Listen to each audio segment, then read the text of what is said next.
Hi there, my name's Tina and I'm part of Woolly Mammoth Stitch Works, and we're the people that have created the stitch project for you as part of the project The Apple of My Evesham. What we're going to have a look at today is what you get in the kit, how you use it, and also give you information about where you send your beautiful stitched artwork back to. Okay, in the kit you will get your instruction booklet, and if you take a look inside it shows you lots of different information, and it also gives you some charts. We'll look at the charts in a minute.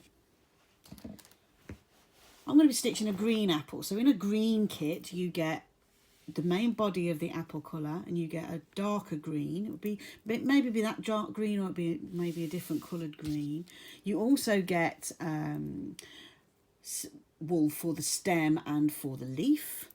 You get a block of colour which is for your background, and then you also get some, I'm going to say random, but you know, quite well sort of chosen other colours for you to personalise your apple.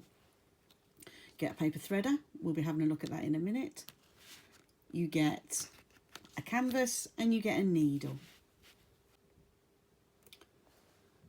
Before we start looking at charts and how we're going to approach stitching this beautiful apple, let's thread our needle. In your kit, you'll see that you've got a piece of paper. This is quite handy actually to be able to thread.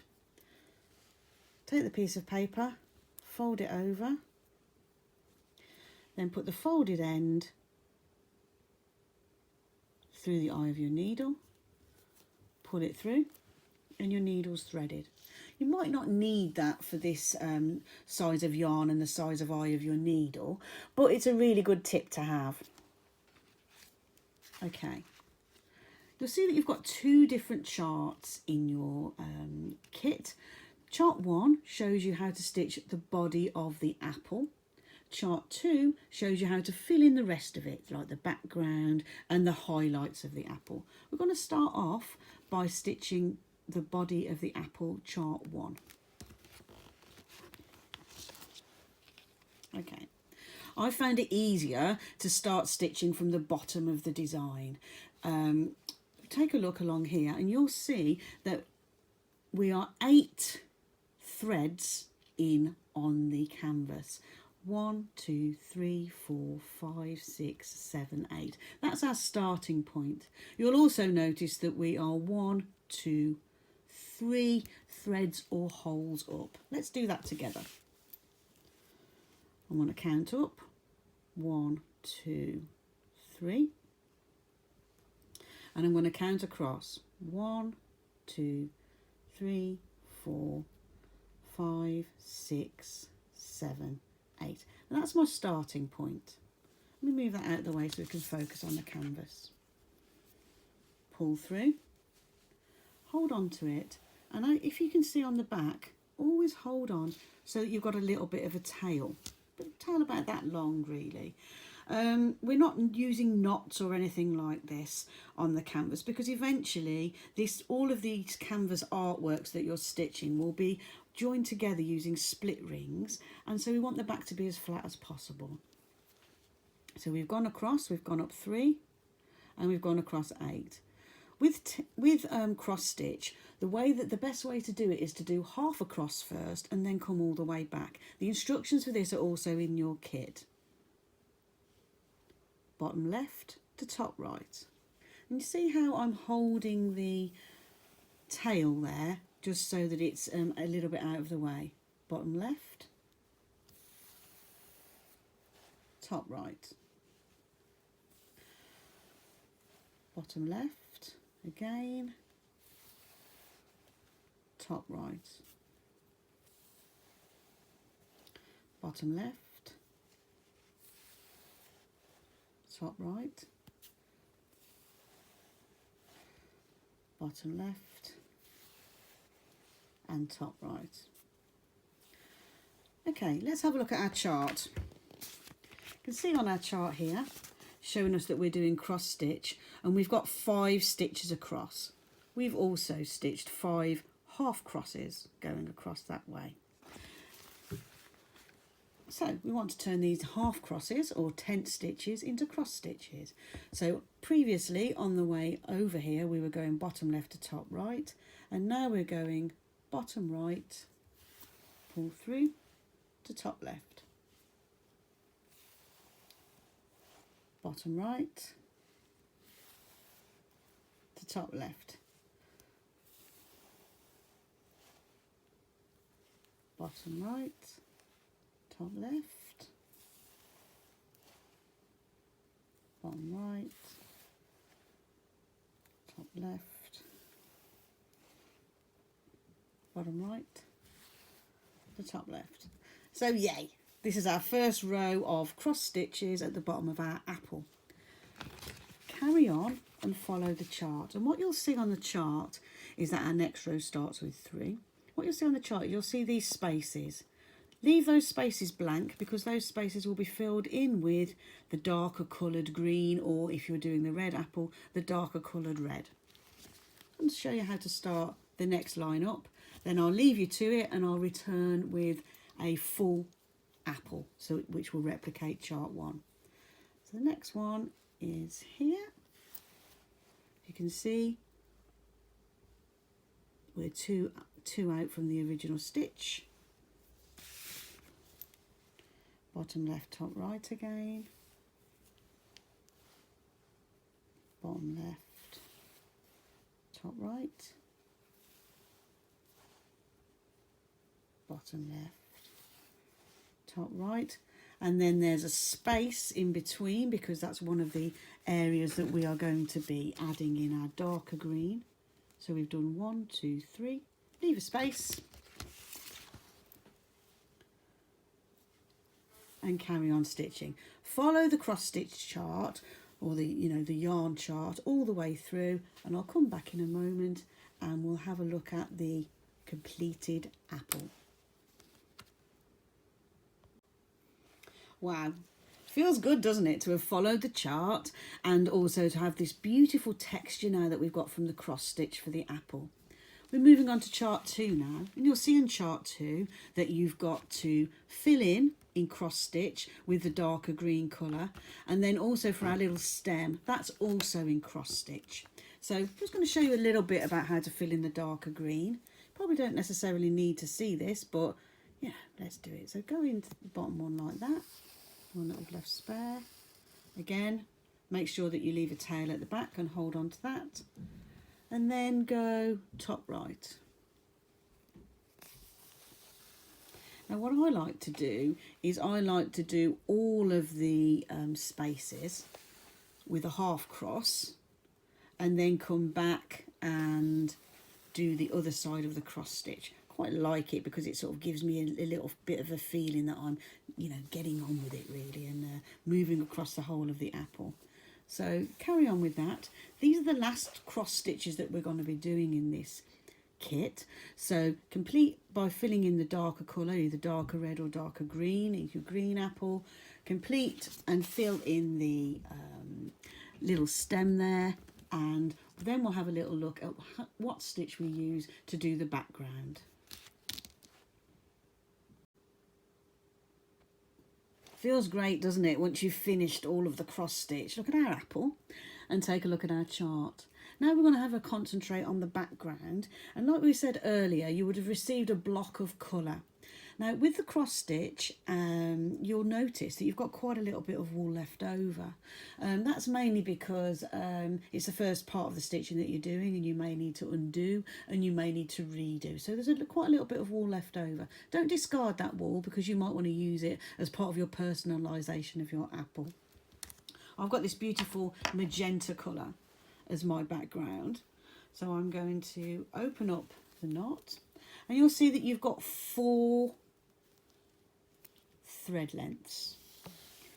Those 4 thread lengths are all you need to be able to do the half cross stitch or tent stitch all the way around the edge. We're not doing cross stitch for the background because what we found is that if you want to personalise it, you want to be able to see the holes and to be able to add your own personal touches to it. So taking this beautiful magenta on our chart, you'll see that we're doing a tent stitch now. We're not doing the cross stitch, we're doing a tent stitch. Tent stitch gives a really lacy type of a effect with this canvas. So again, bottom left, pull through, make sure that you've got catch the tail, and then carry on. So bottom left to top right, bottom left, top right. So your background colour, see how it's already giving a completely different effect to the apple, with which we've used quite a dense cross stitch on that. I really like the lacy effect that this gives on the plastic canvas, because when the light shines through the hanging that we're going to be creating, I'm hoping that you'll see apple shaped shadows on the back wall. Carry on through, bottom left to top right, and go all the way across.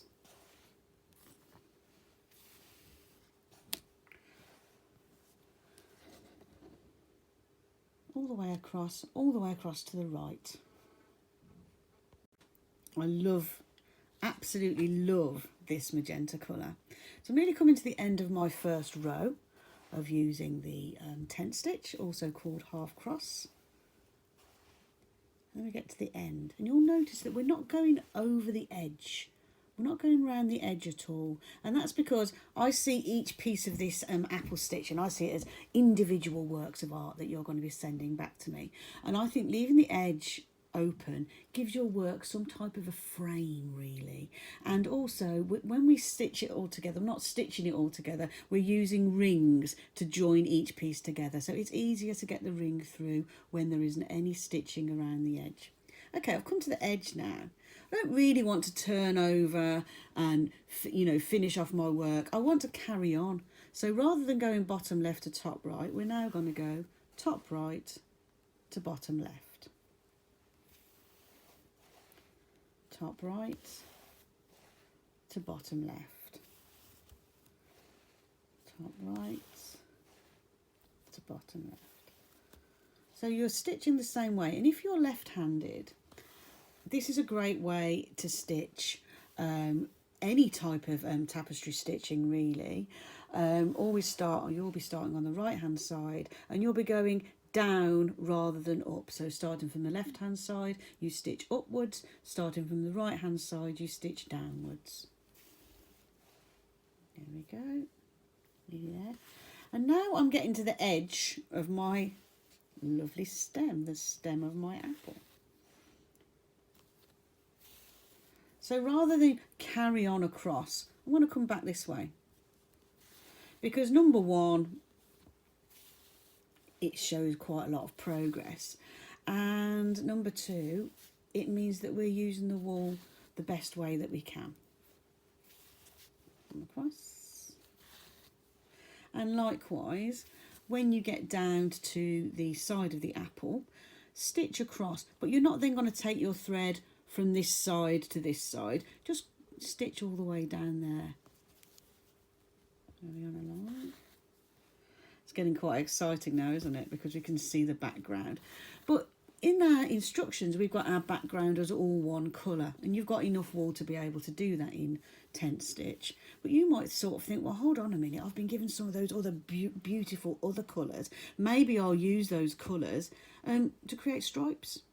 And what we're really keen on here at Woolly Mammoth, and for part of this project, is that you use the wool that you've been given to personalise your apple. So you might sort of think, okay, well, I've had enough of magenta now, I'm going to do this side and create a stripe going across.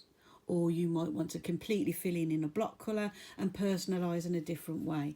I really like the idea of having stripy backgrounds for the apples.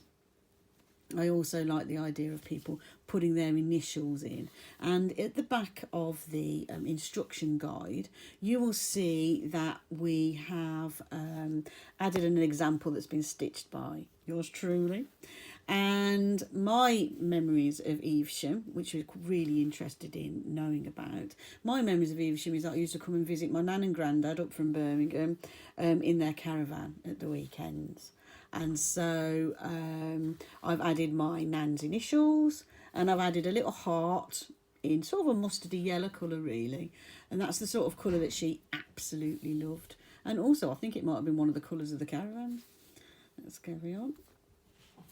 Okay, I'll be back when I've finished my background. Well, I'm just a little bit over the moon with this apple actually. Look at the beautiful cross stitch of the apple itself, and then this half cross or tent stitch that we've done as the background. I'm going to add the leaf now, and then we're going to talk a little bit about how you can personalise your apple. Threading up with my green thread. It's like a bright green, isn't it? Like a bright green apple. The instructions of how to do this are in your kit, in your guide. But, you know, this is your apple. So if you want to add a more flamboyant leaf, or if you want to add a smaller leaf, that's completely up to you. And along, I'm going to go to the next one along here. Build up my apple. I'm going to the centre. It's the same hole again now. Same hole in there. Pull it through. Maybe go a bit higher. Maybe, yeah, a bit higher up there like that. And build up. See about just building up and adding your own take on your apple leaf. Done a little one there. A really little apple leaf. He's quite sweet. All right. Once you've finished that, turn over. Ooh, look at the back. Turn over, weave underneath the way that we've been finishing off all along. Snip off. And let's think about how we want to personalise the apple. I'm quite interested in people adding their initials or adding things that they love about Evesham.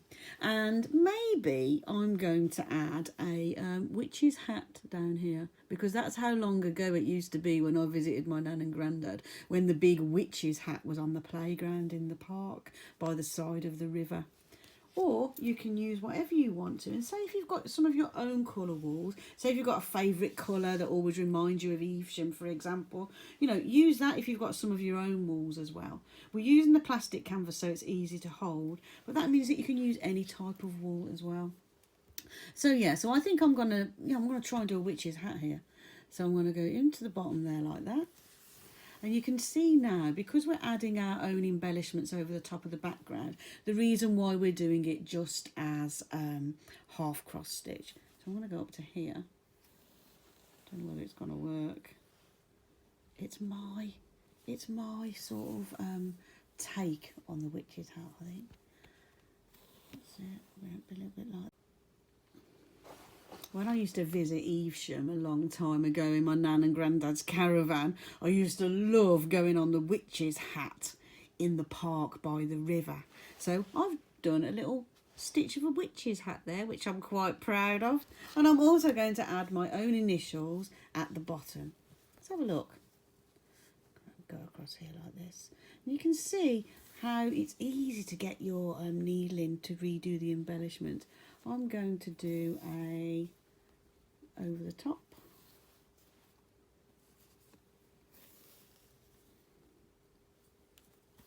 I'm going to do a T on this. And because we've already got the half cross in there, you only really need to do a little bit more. There you go. I'm doing a T.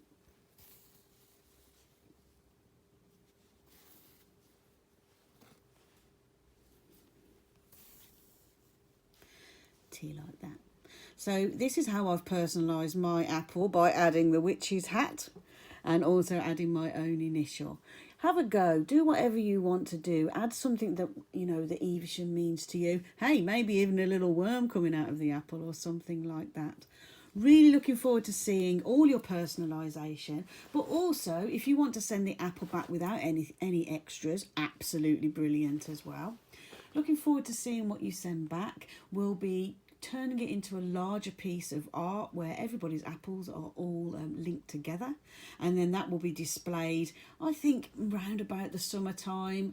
I'm hoping that we'll all be able to meet by then. So once you've completed your apple, You'll see in your kit that there's an envelope addressed to Sue Pope. If you pop it in there and send it back, eventually that will get back to us here at Woolly Mammoth, and we'll be able to add your small piece of artwork into a larger piece and build sort of like a little bit of a stitch community that shows everybody the apple of your Evesham. Thanks a lot. Bye.